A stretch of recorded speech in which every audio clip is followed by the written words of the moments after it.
Je vais vous présenter ce qu'est la présence créative.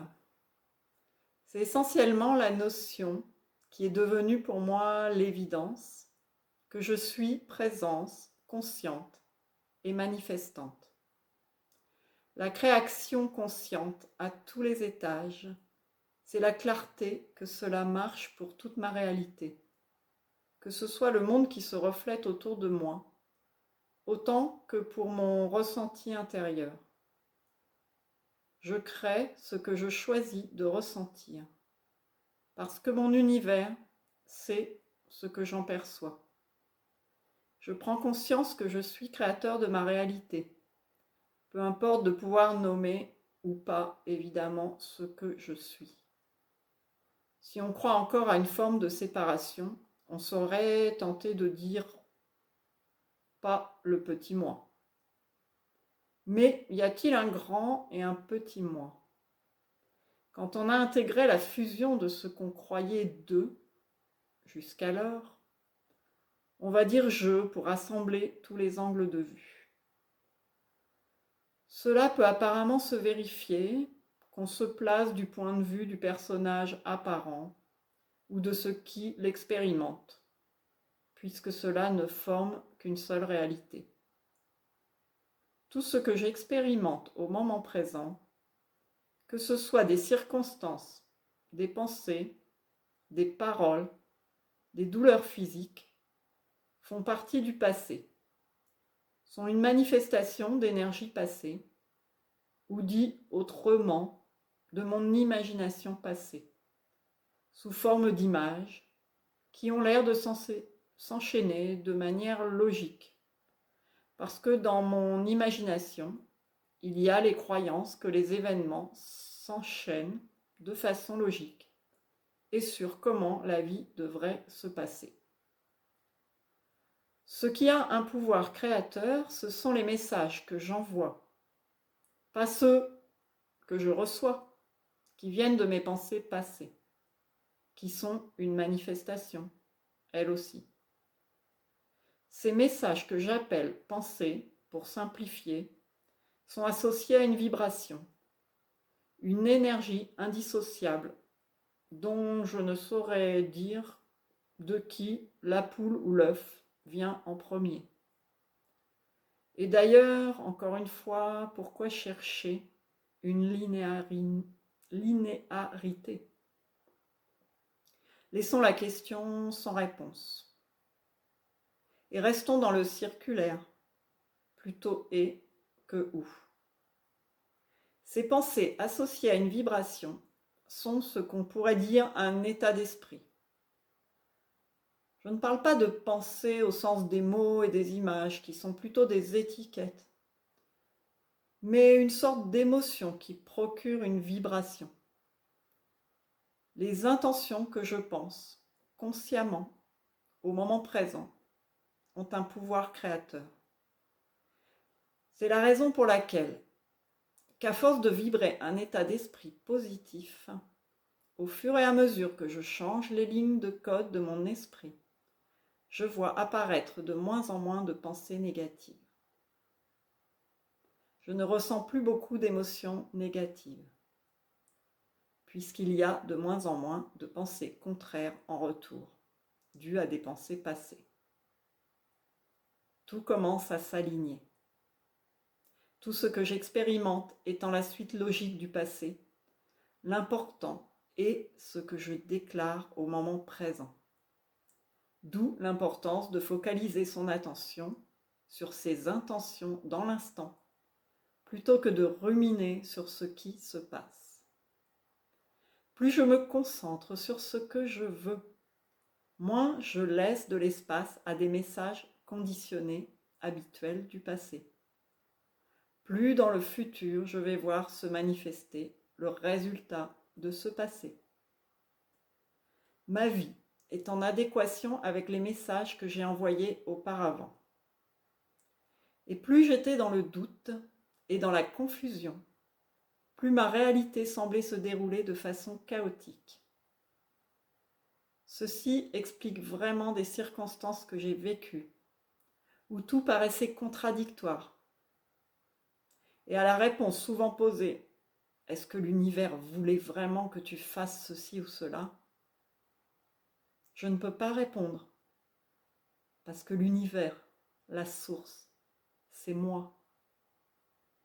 Et comme j'étais confuse, et que je ne savais pas ce que je voulais, je vivais dans un monde qui envoyait constamment, surtout pour certains sujets, des messages, mais en fait des manifestations contradictoires.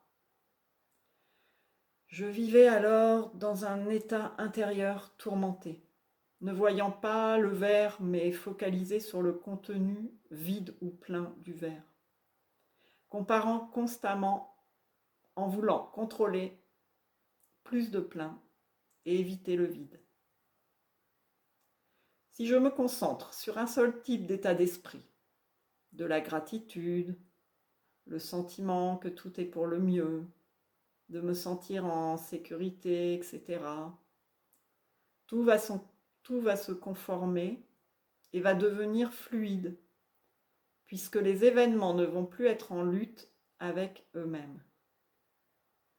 Il faut le temps que ces pensées, que la vie m'arrive fatalement, disparaissent de mes croyances. Et ça prend du temps pour reconfigurer le programme, pour que tout se conforme, puisque j'ai encore la croyance que ça doit prendre du temps. Mais à force de persévérance, tout est en train de s'aligner dans ma vie. Si à chaque fois qu'un événement d'une pensée passée se produit, je continue à me focaliser dessus, je continue à envoyer ces messages-là pour le futur. Mais si je porte mon attention sur ce qui ne va pas, si je ressens ce qui ne va pas, alors que si je regarde les situations à mon avantage avec un esprit ouvert sur ce qui peut s'avérer positif, je ne vois que le bénéfice. Donc, plus je vois ce processus, plus j'expérimente cette réalité. Moins je me focalise sur ce qui m'arrive de fâcheux. Plus je lâche prise, car je sais que c'est néfaste de rester concentré sur la manifestation actuelle quand elle n'est plus appropriée avec mes aspirations. Et plus je reste focalisé sur ce que je veux vraiment, sachant que je plante des graines pour le futur, plus ma réalité actuelle me satisfait. Le moment crucial, c'est de commencer à sortir du cercle vicieux, de former des boucles, en se concentrant sur ce qui ne va pas, au lieu de rester focus sur ce qui me met en joie. Alors, comment puis-je rester focus sur ce qui me met en joie? C'est là que la première partie du processus est presque inévitable. Dans la majeure partie des êtres humains de ma génération vivant apparemment dans ce même espace-temps. Rendre conscient nos mécanismes mentaux et les conditionnements qui les sous-tendent permet de faire le tri. Ne plus être en perpétuelle lutte intérieure, en me concentrant sur l'énergie d'acceptation de l'instant, procure cette vibration d'être en accord. Cette capacité que je m'offre d'être présente à ce qui est un préalable, car ce que j'ai observé, c'est que pour la plupart des êtres humains, il a fallu d'abord passer par une conscience de leur monde intérieur et de leurs ombres, de leurs limitations, pour trouver une clarté et l'abandon de certains processus. En cet instant, je pressens que la loi de manifestation, c'est avant tout créer mon monde intérieur, puisqu'il n'y a que cela dans ce qui m'apparaît. Seul mon univers est présent. Je suis mon monde. Je suis le monde.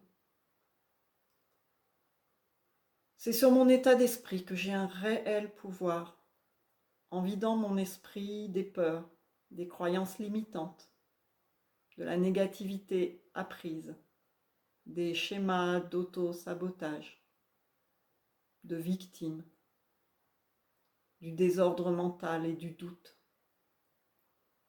D'ailleurs, toute action provient à la base d'une pensée. Dès que je me mets en action, il y a une pensée qui vient avec. Ou peut-être que la pensée vient avec l'action. Ou peut-être que l'action vient avant la pensée. C'est un ensemble, je dirais une énergie qui se met en route. Aujourd'hui, ce qui me procure la joie, c'est de créer, non pas pour combler un manque et de profiter du résultat, mais pour le plaisir de la création. La créativité consciente en action. Car simplement observer la manifestation créée là dans mon univers, en croyant qu'elle est indépendante de mon propre pouvoir créateur, c'est oublier que je suis Dieu et que depuis toujours, je suis ce créateur en même temps que la créature. Je suis à la fois une présence et la créativité en action.